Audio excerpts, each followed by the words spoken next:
नमस्कार, जय हिंद साथियों आज के वीडियो में बात करेंगे कि फोर्थ क्लास का जो डीवी हो रहा है और आज 11 मार्च है और 11 मार्च को डीवी स्टार्ट हो चुका है।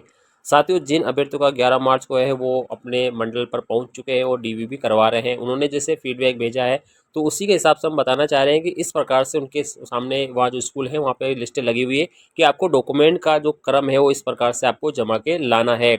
साथियों इसमें आप यहाँ पर अगर देखेंगे तो आपको केवल डॉक्यूमेंट का क्रम देखना है और ये सारे डॉक्यूमेंट आपके पास होना ज़रूरी है ताकि आपको वहाँ पर डीवी में किसी प्रकार की परेशानी नहीं देखने को मिले। सबसे पहले नंबर 1 पे 2 चेकलिस्ट जो दोनों पेज वाली है वो आपको वहाँ पर लेके जानी है, उसके प्रिंट आउट निकलवा के खाली रखनी है, आपको उसको भरना नहीं है। वहाँ जैसे आपको इंस्ट्रक्शन मिलेंगे वहाँ आप भर सकते हैं साथियों, ठीक है ना। तो आप खाली चेकलिस्ट ज़रूर लेके जाए, 2 या 3 प्रिंट अलग से आपको लेकर जाने हैं और उसको सबसे ऊपर लगा देना है। तो जैसे ही वहाँ निर्देश मिलेंगे उस हिसाब से भर सकते हैं आपको। और अगर आपके पास पहले से भरी हुई है तो भी कोई दिक्कत वाली बात नहीं, अगर कोई दिक्कत आती है तो आप नहीं भर सकते हैं। फिर दूसरे नंबर पे आपको स्क्रूटनी फॉर्म है, अटेस्टेशन फॉर्म है, ये दोनों आपको जो आपको यहाँ पर लगाना है। और कौन सा वाला लगाना है, जो ऑनलाइन प्रिंट अपने निकले हैं जिसका स्कूटी फॉर्म और अटेस्टेशन फॉर्म, इन दोनों को आपको क्रम से लगा देना है।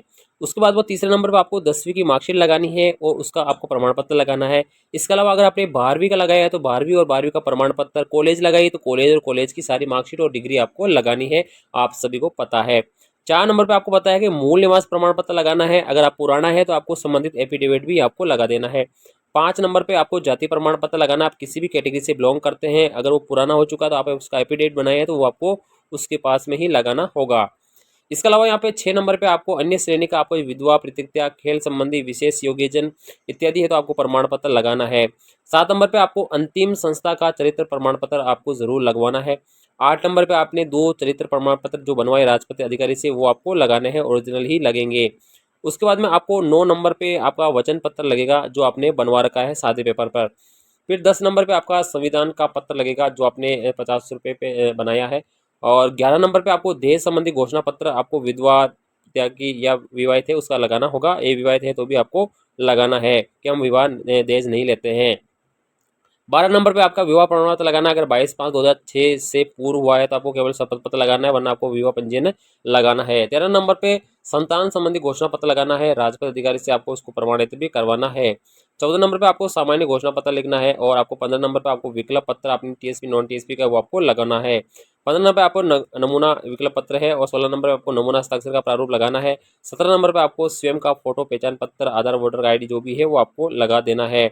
साथियों इसके अलावा आपको कुछ जानकारियां अलग से लेकर जानी है ताकि आपको वहाँ पर कोई परेशानी देखने को नहीं मिले।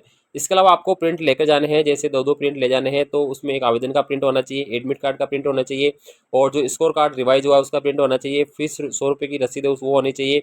अटेस्टेशन फॉर्म जो आपने भरकर अपलोड किया है वो आपके पास होना चाहिए। ई आधार कार्ड आपको पास डाउनलोड करके लेना है और बायोमेट्रिक स्लिप वाला खाली पेज भी आपको प्रिंट आउट करके अपने पास लेकर जाना है। साथियों ये सभी दस्तावेज आपके पास होने चाहिए ताकि आपको जब डीवी करवाने के लिए जब आप जाएंगे तो वहाँ आपको किसी परेशानी को देखने को नहीं मिलेगा। चेकलिस्ट की बात आ रही है तो चेकलिस्ट ये वाली है, आपको खाली लेकर जानी है साथियों। अगर आप भरना चाहें तो आप यहाँ पे भर सकते हैं, जैसे विस्तृत आवेदन पत्र है, ये भी क्रम आपका इस प्रकार से लगा सकते हैं। हाँ ना लिख सकते हैं, जारी करने की दिनांक लिख सकते हैं, पृष्ठ संख्या आपको लिखना है। आप जिस सीक्वेंस में जाएंगे उस सीक्वेंस में आपको पृष्ठ संख्या लिखनी है। तो जैसे प्रीनिरीक्षा फॉर्म के जैसे 1 से लेकर 4 पढ़ने हैं तो 1 से लेकर 4 आप यहाँ पे लगा देंगे। इस प्रकार से आप इसको लगा सकते हैं। ये आपकी चेकलिस्ट है, ठीक है ना। इसके अलावा ये आपकी चेकलिस्ट है, इसको भी आपको खाली रखना है। ये 2 पेज आपको बिल्कुल खाली लेकर जाना है। एक तो ये वाला आपको खाली लेकर जाना है बिल्कुल, ठीक है, इसमें आपको कुछ भी लिखने की आवश्यकता नहीं है। और एक ये वाला पेज है, ये भी आपको बिल्कुल खाली लेकर जाना है, इसमें आपको कुछ नहीं लिखना है और ये आप भर के ले जा सकते हैं साथी, ठीक है ना। और आपका डॉक्यूमेंट का जो सीक्वेंस है वो मैंने आपको बता दिया, इस प्रकार से आपको डॉक्यूमेंट का सीक्वेंस होना चाहिए और ये डॉक्यूमेंट जमा के आप वहाँ से पहुँच जाइए। और आज जैसे कई विद्यार्थी जा रहे हैं तो ऐसा भेज रहे हैं सीक्वेंस के, ये सीक्वेंस है। और कोई होगा तो हम आपको ज़रूर बताएंगे साथियों, अलग से वीडियो बना के बता देंगे। और आज विद्यार्थियों का क्या फीडबैक रहता है उसी को देखकर आपको ज़रूर बताएंगे। और ये आपको कुछ निर्देश है, आप इसको पहले भी पढ़ सकते हैं साथियों, ठीक है ना। ये बिल्कुल इस प्रकार से आप सारे निर्देश पढ़ के आप जा चुके होंगे और भी अगर आपका अब है तो आपको हम अलग से और कोई जानकारी ज़रूर देंगे। और जो बच्चों आज गए हैं उन्होंने जैसे उनका होगा और क्या प्रोसेस अपनाया जाएगा वो अपने को बताएंगे तो हम आपको ज़रूर वीडियो के माध्यम से बता देंगे। थैंक यू, धन्यवाद।